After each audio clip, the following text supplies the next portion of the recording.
জামালপুর ক্ষুদ্র ও প্রান্তিক কৃষকের মাঝে বিনামূল্যে বীজ ও সার বিতরণ। জামালপুর থেকে বেলাল হোসেন শান্তথ্যে বিস্তারিত।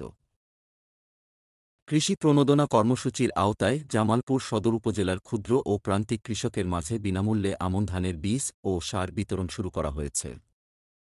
এ উপলক্ষে শুক্রবার সদর উপজেলা প্রশাসন ও কৃষি সম্প্রসারণ অধিদপ্তর বীর মুক্তিযোদ্ধা আলহাজ ইঞ্জিনিয়ার মোজাফফর হোসেন অডিটোরিয়ামে আলোচনা সভার আয়োজন করে। সভায় বক্তব্য রাখেন জামালপুর ৫ সদর আসনের সংসদ সদস্য আবুল কালাম আজাদ, সদর উপজেলা চেয়ারম্যান বিজন কুমার চন্দ, উপজেলা নির্বাহী অফিসার জিন্নাত শহীদ পিঙ্কিসহ কৃষি সম্প্রসারণ অধিদপ্তরের কর্মকর্তাবৃন্দ। কৃষি সম্প্রসারণ অধিদপ্তর সূত্র জানায়, সদর উপজেলার ১৫টি ইউনিয়নের ২,৮০০ ক্ষুদ্র ও প্রান্তিক কৃষকের প্রতি জন ৫ কেজি করে আমন ধানের বীজ এবং ২০ কেজি করে সার পাবেন।